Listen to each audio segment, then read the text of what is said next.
যতটা লিটন দাসকেও করা হয়েছিল, আমরা এখন অনিশ্চয়তার দোলাচলে ভার্চুয়ালি ধরা হচ্ছে যে Bangladesh on the verge of out of world cup. তো এই যে এরকম একটা সিচুয়েশন হলো, বাংলাদেশ সরকার কথা বললেন, সরকারের দুজন উপদেষ্টা কথা বলেন, বিসিবি থেকে বারবার বলা হলো, আপনারা যারা national cricketer, I don't mean যে আপনি এই মুহূর্তে টি-20-তে আছেন কিনা নাই, আপনি আগামীতেও ফিরতে পারেন, you might be captain again, আপনারা কখনো কোয়াপ থেকে বোর্ডকে ইভেন স্পোর্টস মিনিস্ট্রিতে যে কোনো কিছু বলেছেন কিনা যে আমাদের সাথে বসে একটা কিছু করার চিন্তা ভাবনা করেন for the sake of cricket, for the betterment of Bangladesh? না, ওইরকম সুযোগ হয়নি। দেখেন, আমরা যারা কোয়াবে আছি তারা খেলা নিয়ে অনেক ব্যস্ত ছিলাম। পাশাপাশি রিসেন্টলি একটা ঘটনা ঘটলো, এটা নিয়েও আসলে প্লেয়াররা মাঝখানে একটু খেলা থেকে বের হয়ে গেছিলো, খুবই difficulties. But as a player হিসেবে দেখেন, আমরা সবসময় চাই ক্রিকেট খেলতে।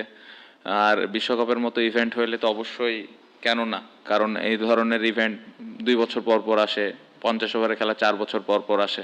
সো এটা আমার মনে হয় যে আমরা এটা আমাদের জন্য অপরচুনিটিস ওইখানে ভালো ক্রিকেট খেলার। বাট এগেন, এখানে অনেক ইস্যুস আছে, সেই বিষয়গুলো 100% আমি পার্সোনালি জানি না। বাট আমি বিশ্বাস করি যে এই বিষয়গুলো সুন্দরভাবে সমাধান করে আমরা যদি সুযোগ হয় ইনশাল্লাহ বিশ্বকাপে প্লেয়াররা যদি যেতে পারে অবশ্যই ভালো হবে। বাট আসলে ভেতরে আসলে এক্স্যাক্টলি কি হচ্ছে না হচ্ছে এই বিষয়ে আমি যেহেতু জানি না, কমেন্ট করাটা আমার জন্য ডিফিকাল্ট। বাট এগেন, প্লেয়ার হিসেবে তো অবশ্যই আমরা খেলতে চাই।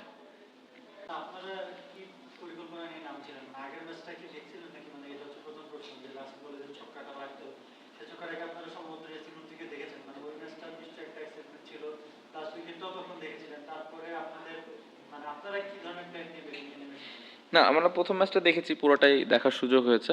না, আমাদের প্ল্যান এরকমই ছিল যে কিভাবে আমরা মোটামুটি একটা স্কোর বোর্ডে দাঁড় করাইতে পারি, 140, 150, যদি বেশি হয় আরও বেশি। সো এরকমই প্ল্যান ছিল।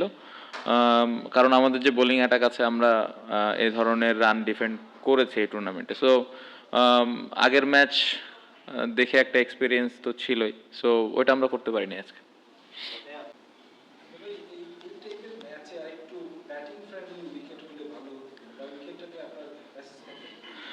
এই আমার কাছে যদি জিজ্ঞেস করেন অ্যাজ এ ব্যাটসম্যান হিসেবে, আমার মনে হয় যে টি-20 সুলভ উইকেট না, খুবই ডিফিকাল্ট, স্পেশালি ব্যাটসম্যানদের জন্য।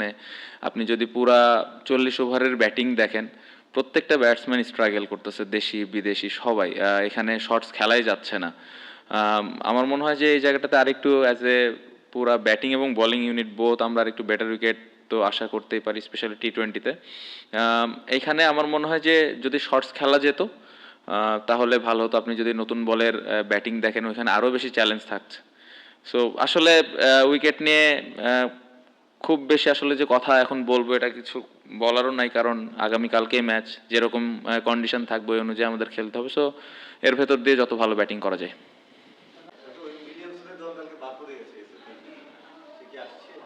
ইনশাল্লাহ, আই হোপ যে কালকে ও জয়েন করবে আমাদের টিমে।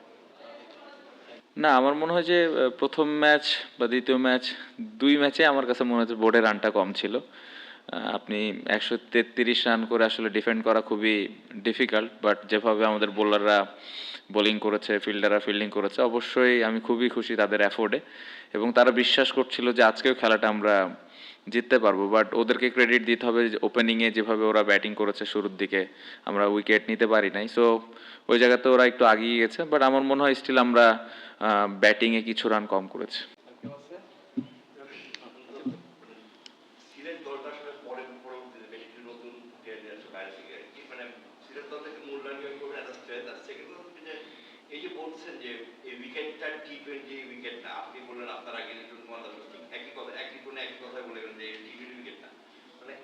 আমরা একটা বিশ্বকাপ খেলা, বিশ্বকাপ নিয়ে প্রশ্ন করতেছিলাম, বাট আমাদের প্রিপারেশনটা পার্ট ছিল বেশ ডিটেইল।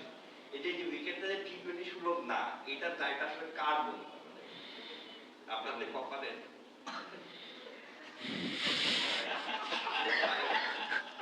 না, আমাদের কপালের